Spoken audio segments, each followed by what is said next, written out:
चलिए दोस्तों, स्वागत है आपका एक बार फिर से चैंपियंस स्टडी पॉइंट पर। तो देखिए दोस्तों, लास्ट के वीडियो में हमने न्यूमेरिकल्स को मैनेज किया था। आज हमारा चैप्टर को आगे बढ़ाते हैं। बहुत ही इंटरेस्टिंग और बहुत ही अच्छा टॉपिक है electricity. CBSE class 10 NCERT science book से हम ले रहे हैं इलेक्ट्रिसिटी, और उसका टॉपिक हम स्टार्ट करने जा रहे हैं इलेक्ट्रिक पावर एंड एनर्जी। देखिए, पावर का मीन्स क्या था, सबसे पहले ये समझिए। The rate of doing work done per unit time, that is known as the electrical power. क्या बोला मैंने? Electric power. जब भी हम कोई वर्क करते हैं तो उस वर्क को किस रेट से करते हैं, that rate is known as the work, that work is known as the power. जैसे सपोज करो कोई भी अगर इलेक्ट्रिकल अप्लायंस है, वो इलेक्ट्रिकल अप्लायंस कितनी एनर्जी को कंज्यूम कर रहा है, इलेक्ट्रिकल एनर्जी को किसी परफेक्ट यूनिट टाइम में, तो that is known as the electrical power. Simplest word में हम बोल सकते हैं the rate of doing work, the rate of doing electrical work is known as the electric power. किस स्ट्रेंथ से, किस कैपेसिटी से, the ability of doing work, किस एबिलिटी से, किस स्ट्रेंथ से, किस रेट से आप वर्क करते हैं, that work is known as the electrical power. The rate of doing work is known as the power. Simplest word में आप बोल सकते हैं वर्क डन, जो पावर होता है वो होता है work done per unit time, work done per unit time. Power क्या होती है? Work done per unit time. तो ये हो गया आपके सामने work done per unit time. अब देखिए, अगर मैं पावर को डिनोट कर रहा हूं P से, वर्क डन को डिनोट कर रहा हूं मैं W से, और टाइम को डिनोट कर रहा हूं मैं T से, तो P इक्वल होता है W/T। एक फॉर्मूला और आ चुका है हमारे पास। वर्क डन की यूनिट होती है आपके पास जूल, और टाइम की यूनिट होती है आपके पास सेकंड। तो जो पावर होती है वो होती है power joule per second. Power क्या होता है? Joule per second. अब हम इसकी एसआई यूनिट के बारे में बात कर रहे हैं। SI unit of power that is known as the watt. उसको हम क्या बोलते हैं? वॉट बोलते हैं। कैपिटल W से इसको डिनोट करते हैं। The unit of the power क्या हो गया हमारे पास? Watt, that is denoted by the capital W। कुछ चीजें जो बहुत काम की, पहली चीज आप ध्यान रखिएगा 1 किलोवोल्ट। 1 किलोवोल्ट हम बोल सकते हैं इसको 1 किलोवोल्ट इज इक्वल टू होता है 1000 वोल्ट। किलो का मीन्स होता है 1000, तो 1 किलोवाट इक्वल टू कितना होता है? 1000 वोल्ट। और एक चीज जो बहुत ज्यादा हर बार एमसीक्यूज में पूछी जाती है, जितने भी कंपटीशन एग्जाम होते हैं उनमें पूछी जाती है, 1 हॉर्स पावर।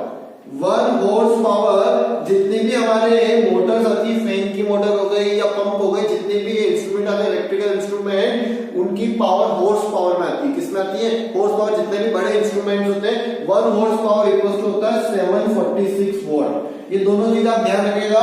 1 किलोवाट में 1000 वॉट होते हैं, और 1 हॉर्स पावर में 746 वॉट होते हैं। तो गॉट इट? पावर हो गई। The rate of doing work is known as the power. Work done per unit time is known as the power. W/T, joule per second. तो ऐसा यूनिट का हमने डिनोट करा वॉट। ऐसा यूनिट क्या होती है इसकी? वोट हम स्पेशली बोलते हैं। कैपिटल W से इसको क्या करते हैं? हम डिनोट करते हैं। Got it? चलिए, अब यहाँ पे हमें डेफिनेशन देनी है 1 वॉट की। किसकी डेफिनेशन देनी है हमें? 1 वॉट की डेफिनेशन देनी है। तो 1 वॉट की डेफिनेशन देखिए, आपके पास P इक्वल टू W है, W/T। अगर आपके पास W इक्वल टू 1 जूल हो जाए और टाइम इक्वल टू 1 सेकंड हो जाए, तो जब आपको 1 वॉट डिफाइन करना है, क्या डिफाइन करना है? 1 वॉट डिफाइन करना है। तो 1 वॉट की डेफिनेशन क्या बनेगी? An electrical appliance, the power of an electrical appliance is said to be 1 watt. The power of electrical appliance is said to be 1 watt if it consumes 1 joule of energy in 1 second. कोई भी अगर electrical device 1 joule energy consume करती है 1 second में, that is known as the 1 watt. उसको हम क्या बोलते हैं? 1 watt. The power is said to be 1 watt. The power is said to be 1 watt if 1 joule of energy, if 1 joule of energy is consumed in 1 second, that is known as the electric 1 watt. उसको क्या बोल देते हैं? 1 watt बोल देते हैं। इतनी बात क्लियर हो गई? बहुत अच्छे से। चलिए, एक बार आप जल्दी से इसको नोट कीजिए, उसके बाद मैं आता हूं इलेक्ट्रिकल। अभी तो हमारे पास पावर्स के फॉर्मूले बने, एक बार आप इसको नोट कीजिए। चलिए, अब देखिए, हमें पावर के कुछ फॉर्मूलेस को डिराइव करना है। सारे फॉर्मूले बहुत इंपॉर्टेंट है। पहला फॉर्मूला है पावर का W/T। दूसरा फॉर्मूला देखिए, अगर आप लोगों को सबको पता है, हमने जब पोटेंशियल डिफरेंस को डिफाइन किया था तो V equal to W/Q define किया था। क्या पोटेंशियल डिफरेंस को क्या डिफाइन किया था? V equal to W/Q। क्या यहां से मैं लिख सकता हूं कि इस Q को इधर मल्टीप्लाई करा देता हूं, तो मैं यहां से लिख सकता हूं कि W equal to VQ। W equal to क्या लिख सकता हूं? VQ। इस W की जगह मैं पुट कर रहा हूं VQ। चलिए पुट कीजिए, V equal to P equal to W की जगह क्या पुट कर रहा हूं? VQ upon T। यहां लिख लीजिए आप, V इक्वल टू था W/Q, तो W इक्वल टू क्या हो गया आपके पास? VQ। ये साथ में चलने दीजिएगा। अब एक बात बोलिए, आपने बात और पढ़ी थी I इक्वल टू Q/T होता है। हमने बोला था rate of flow of charge, the rate of flow of charge is known as the electric current. और इलेक्ट्रिक करंट का फॉर्मूला क्या दिया था? I equal to Q/T। ये फॉर्मूले पहले से लिंक है, इसलिए आपको पता होना चाहिए। अगर आपने पहले के लेक्चर्स नहीं देखे हो तो आपसे रिक्वेस्ट है आप पहले वाले वीडियोस देखें, तब जाके यहां से लिंक होगा और आपको अच्छे से समझ में आएगा। तो I इक्वल टू होता है Q/T। देखिए ये Q/T जो है, इस Q/T को क्या प्लेस कर रहा हूं मैं? I equal to Q/T। I equal to क्या लिख रहा हूं? Q/T। तो जो पावर होगी आपके पास, वो पावर हो जाएगी Q/T को आप क्या लिख सकते हो? VI। Q/T को आप क्या लिख सकते हो? VI। ये आ गया पावर का दूसरा फॉर्मूला। ये एक आया, ये दूसरा फॉर्मूला आया। P equal to W/T, P equal to VI। Got it? चलिए अब P इक्वल टू VI एक फॉर्मूला आया। अब आप इसको दो पोर्शन में डिवाइड करोगे। देखना, ध्यान से देखना मैं क्या बोलना चाह रहा हूं। सबसे पहले ओम्स लॉ से V इक्वल टू क्या होता है? IR। ओम्स लॉ से V इक्वल टू क्या होता है? IR। तो इस V की जगह मैं क्या कर रहा हूं?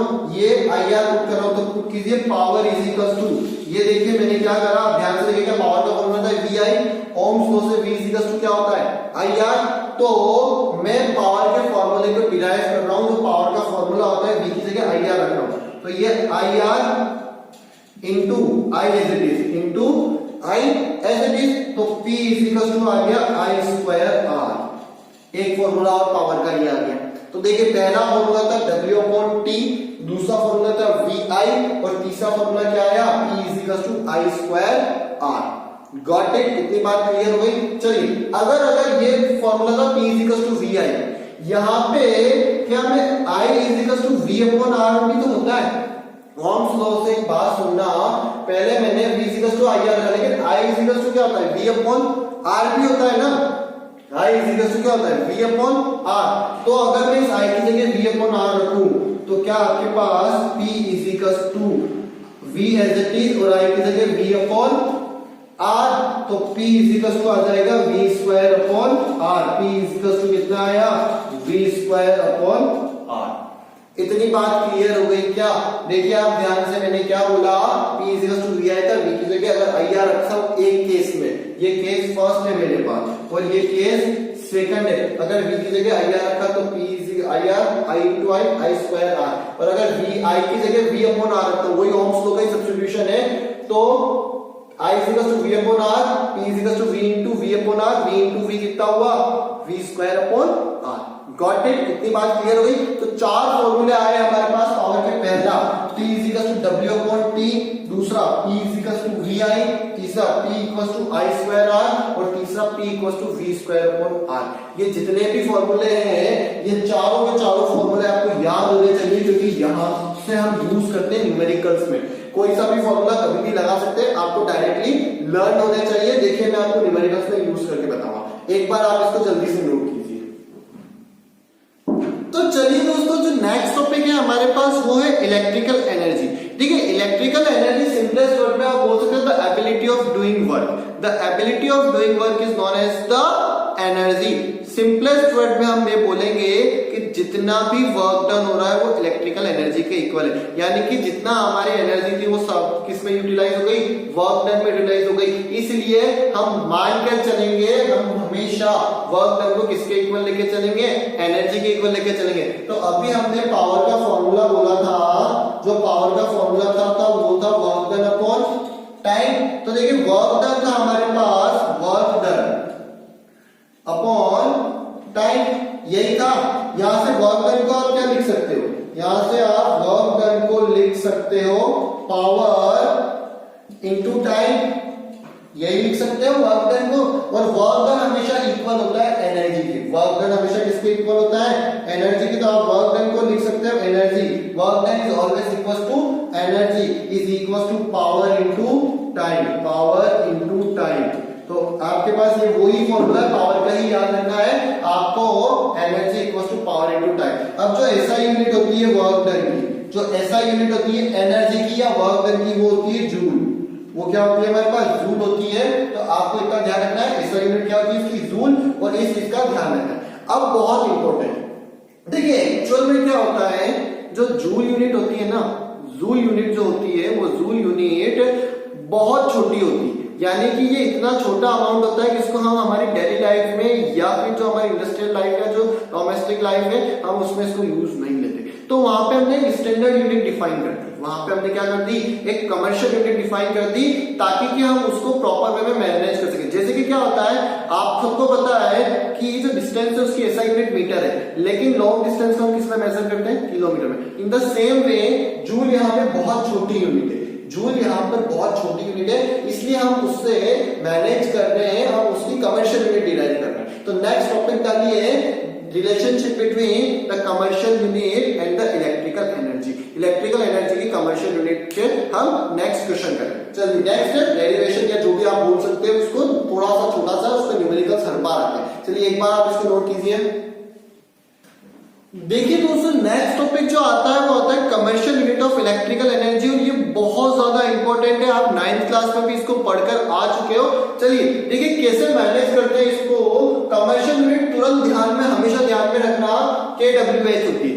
इलेक्ट्रिकल एनर्जी की कमर्शियल यूनिट क्या होती है, kWh, जिसको हम बोलते हैं k से होता है किलो, W से होता है वॉट, और H से होता है R, इसको हम बोलते हैं kWh। तो commercial unit of the electrical energy is the kWh। अब मैं एक यूनिट बोलूं या एक kWh बोलूं, एक ही बात है। चलिए इसको रिलेशनशिप निकालते हैं, वर्क एनर्जी और कमर्शियल यूनिट में क्या रिलेशनशिप होती है।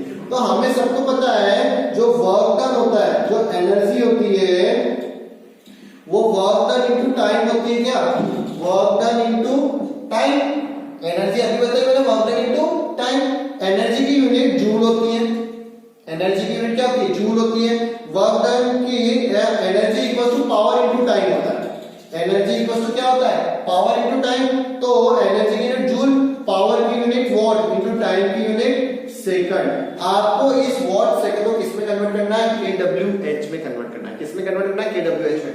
अब एक बात मैंने आपको बताई थी, 1 किलोवाट इक्वल्स टू 1000 वॉट होते हैं क्या, या फिर हम इसको एक बात बोल सकते हैं क्या, 1000 वॉट इक्वल्स टू 1 किलोवाट, ये बोला था ना। तो 1 वॉट इज इक्वल्स टू कितना हो जाएगा, 1/1000 किलोवाट हो जाएगा। क्या, देखिए इस 1000 को नीचे भेज देता हूं, तो एक रिलेशनशिप तो ये होती है कि मैं इसमें क्या करूंगा, 1000 का डिवाइड करूंगा, तो ये क्या हो जाएगा, 1 किलोवाट हो जाएगा। अब सेकंड है, क्या एक सेकंड में हम इसको लिख सकते हैं क्या, एक सेकंड को 1/60 मिनट। आप खुद सोचिए, एक मिनट में कितने सेकंड होते हैं, 60 मिनट, एक मिनट में 60 सेकंड, और एक आवर में 60 मिनट। तो एक सेकंड को 60 मिनट लिख सकते हो, मिनट को वापस आवर में चेंज करो, तो 1/60 इंटू 1/60 आवर लिख सकते हैं क्या। ये बात बहुत ध्यान से समझना कि 1 आवर में आपके पास 3600 सेकंड होते हैं। 1 आवर में आपके पास कितने सेकंड होते हैं, 3600। इसको मैं सीधे लिख देता हूं आपके सामने, 3600 सेकंड इक्वल टू कितना होता है, 1 आवर। तो 1 सेकंड इक्वल टू कितना हो गया, 1/3600 आवर। इतनी बात क्लियर हो गई। चलिए इन सबको यहाँ पे डाल रहा हूं, मैं क्या कर रहा हूं, इसमें जूल को एज इट इज रहने देता हूं, 1000 का डिवाइड दे रहा हूं, इसको वॉट को किसमें कन्वर्ट कर रहा हूं, किलोवाट, और वॉट को किलोवाट में कन्वर्ट करने के लिए क्या लिख सकता हूं, 1/1000 kW लिख सकता हूं। क्या, 1/1000 kW इंटू सेकंड को आर में चेंज कर रहा हूं, तो 1/3600 आर लिख सकता हूं। Got it. इस W 1 W की जगह क्या लिख दिया मैंने, 1/1000 किलोवाट, और 1 सेकंड की जगह क्या लिख दिया मैंने, 1/3600 आर। तो 1 जूल इक्वल्स टू, देखिए ये kWh बन गया क्या, kW और R से H, तो ऊपर तो लिख लेता हूं kWh, 1 kWh। अपॉन ये कितना बना 3600 इंटू 30, इसको इधर लाइए आप, ये बनेगा 36,000,000 इक्वल टू 1 जूल आएगा। यहाँ यूनिट क्या है आपके पास, जूल इक्वल टू 1 kWh। इतनी बात क्लियर हुई। आप इसको स्टैंडर्ड यूनिट में मैनेज करो। चलो 1 2 3 4 5 6 कितना हुआ ये आपके पास, आप इसको लिख सकते हो 3.6 इंटू 10⁶, क्या लिख सकते हो आप 3.6 इंटू 10⁶ जूल। आप इसको लिख सकते हो 3 2 5 और 1 6, तो आप इसको लिखोगे 3.6 into 10⁶ joule equal to 1 kWh। इसको स्टैंडर्ड फॉर्म में लिखना बोलते हैं, साइंटिफिक फॉर्म में लिखना बोलते हैं। इसको क्या बोलते हैं, साइंटिफिक फॉर्म में लिखना बोलते हैं। तो तुरंत ध्यान रखिएगा। अब मैं काम की चीज बताता हूं, मैंने क्या बोला आपको, ठीक है। हमेशा ध्यान रखिएगा kWh क्या है, कमर्शियल यूनिट। kWh क्या है, कमर्शियल यूनिट है।